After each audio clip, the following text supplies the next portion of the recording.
Good afternoon, YouTube. We gonna touch on the topic of how Terrance Crawford is talking that shit. He says Danny won't get a shot, Keith Thurman won't get a shot. You guys won't ever get a shot while he's sitting in the throne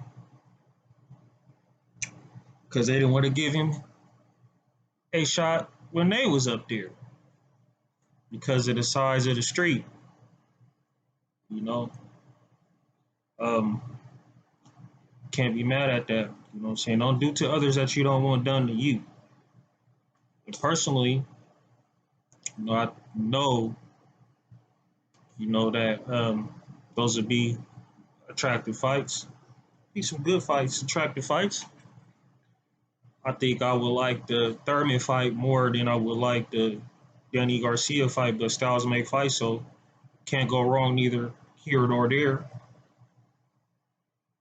But it's just, you know what I'm saying? Like you said, as the tables have turned. He's that guy. Everybody wants that shot. When he wasn't that guy and he was on top rank, nobody wanted to go over there and say, look, let's make this fight. Let's make this happen. I want to fight Terrance Crawford. Put me in there with him. Let's get the job done. They didn't want to do that, And, a lot of it probably was due to, Bob Arum. But, he remembers that, and the way Terrance Crawford works is, when I look at him, when I'm seeing him, sitting down, and he's really a normal guy outside of the boxing ring, and that's where, I appreciate the character of who he is. He's still living like a individual that didn't come from nothing. And I like that a lot. He didn't change because he's who he is or who he's becoming. So now these guys is like, well, I could see a fight with him and, put me in there with him. And he's looking at him like, you know what I'm saying? Dangling the beat for them. Like, what? Nope. Nope. Not today, sucker. And, Terrance, man, he has the right to do so. He has a very, very right to do so. And it ain't, they're probably going to be like, oh, this, he's ducking that. He ain't ducking nobody. If they was to say that, we all know that boy ain't ducking nobody. That boy's skills is phenomenal, man. He can really box. A lot of people, failed to realize that when Earl was fighting Kell Brook was really beating Earl that fight until he broke his eye socket. He was giving Earl good work. Even when I was watching Kell Brook fight Triple G, he was giving Triple G issues. Kell Brook was a solid fighter if he didn't, take had to have no surgeries to his eye sockets. He really could box. But Kell Brook showed the world, and the world didn't pay attention. Kell Brook showed the world. I didn't even pay attention. I did, but it, went out my head. And then when I seen Terrance doing what he doing, it's like, oh shit! I remember when Kell Brook was in there. You know what I'm saying? Like boxing, real good, and was giving Earl real problems. You know what I'm saying? Moving around the ring, jabbing, throwing punches. He was giving Earl some real nice work in there. Like I believe he would have beat Earl that night if they didn't stop that fight because of that eye. And it's just that. And they'd be like, oh, here we go. I haven't fought nobody towards Terrance Crawford. And I'm looking at that shit like, okay, he fought some guys. They could say the guys are stale as a potato chip. They could say they were stale, old, uh, uh, uh, didn't sat on the shelf too long. They could say all of that, but he beat that guy. No matter what speculations that the fans have, he beat the guy at 47. So, to define him from one fight, you got to define him from all his fights because Terrance knows how to box. Terrance knows how to fight. He's strong. So when Canelo said that, it was kind of like a slap in the face because even Canelo, you have one good fight and then you start getting better fights and better fights and better fights. It's like, how many people do you have to fight for a person wanting to fight you after you didn't fight the guys that Terrence Crawford didn't fought already? You know? And each time as me being a fight analyst or, assessing the fight beforehand, I will always say, well, we haven't seen Crawford do this. And you get in there, do his thing, come out with his hand raised. But we ain't seen Crawford fight inside, which up until Earl Spence, I haven't seen Crawford fight inside. And when he got in there, he was patient with everything and he countered effectively. And I started noticing like all the good about him. Like you gotta, come with a real game plan. You gotta come with A, B, C, D, E, F, and G. If you're a fighter in this era, like Danny Garcia's or your Keith Thurman's, and what I'm saying, Bruce Ennis, him, and they're probably gonna do the same thing to Boots. You haven't fought nobody, and that's just how boxing is, man. You gotta go put your stamp on it. When I look at it, okay, at a certain point, before you get these big fights, you need to get some names under your belt. But once you get those names under your belt, you're still gonna say he didn't fight nobody. Like how? You know what I'm saying?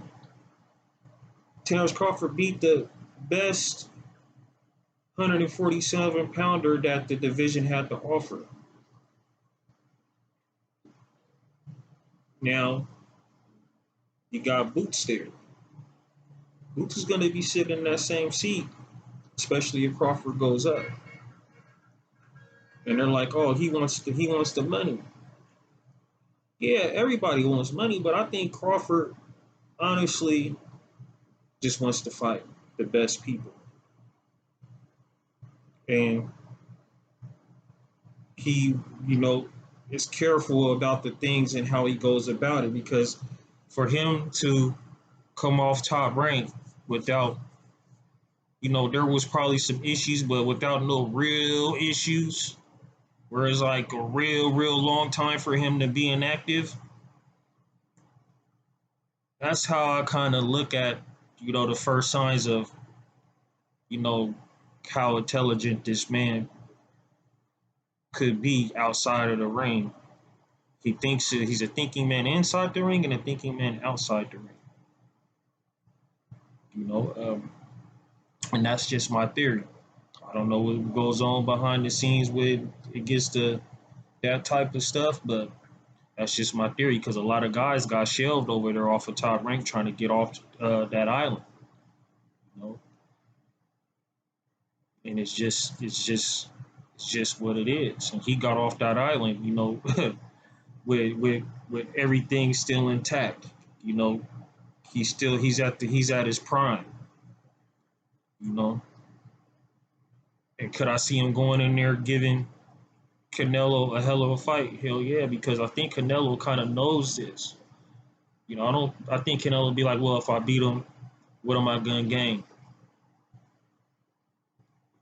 From the fans, who knows? I mean, we know you carry a whole country behind you, so if you beat him, you're gonna still get a lot of praise. You know, and then with this sport, there's a lot of goods and bads that's gonna come along with it anyway.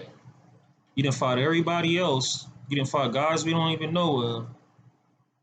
But Terrance Crawford is that guy right now. He's top five pound for pound on the pound for pound list.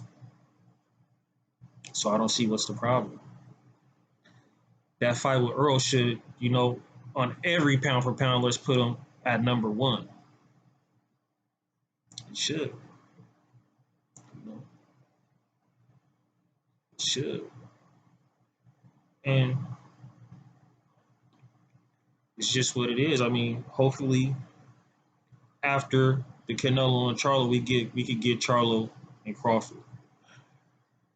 That'll be something nice, just based on the history. But if Canelo wins, hopefully we could get Big Charlo on there with him or Crawford.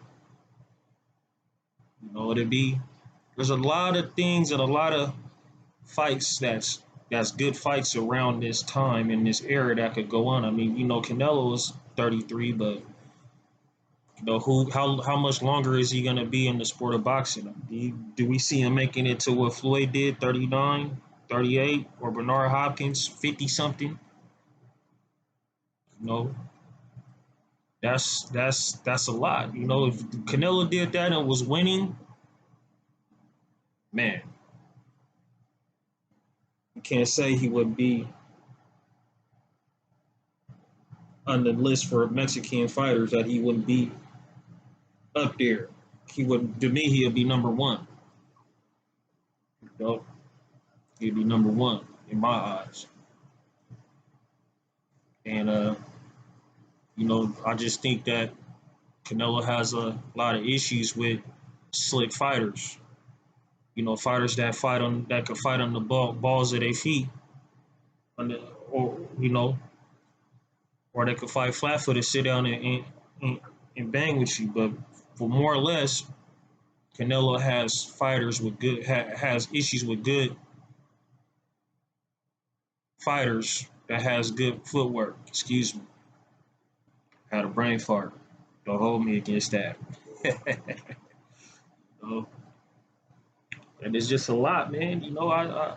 I just be like, man, I be looking at boxing like he said there should be one belt. If they made it to one belt, there ain't no ducking nobody. Because he got to defend his title. All right, I beat you. Next in line, you get on the stairs, I'm going to whoop your. Next in line, you get on the stairs, I'm going to whoop your. There's too many sanctioning bodies, man. And that's just what it is. If it was one belt, there wouldn't be nothing that nobody could say. You got to beat this one man to get this title. There ain't no IBF.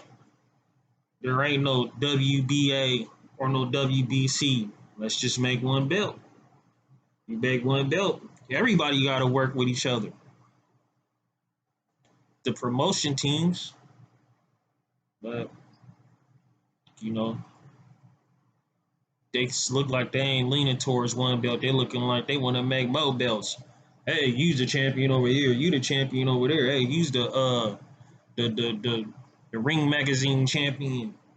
Shit. Pretty soon they're gonna have a champion for motherfucking milkshakes.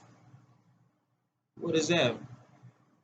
Weighing in at 147 pounds, such and such is the Jamba Juice champion. Weighing out of Ohio or whatever the hell. It's just too many belts. Like UFC, man, and I watch UFC, but UFC gives those fans the type of fights that they want. Just imagine if boxing was like that. Give us the fights we want right now. But they got to get their money, so they want to build it up. I get it.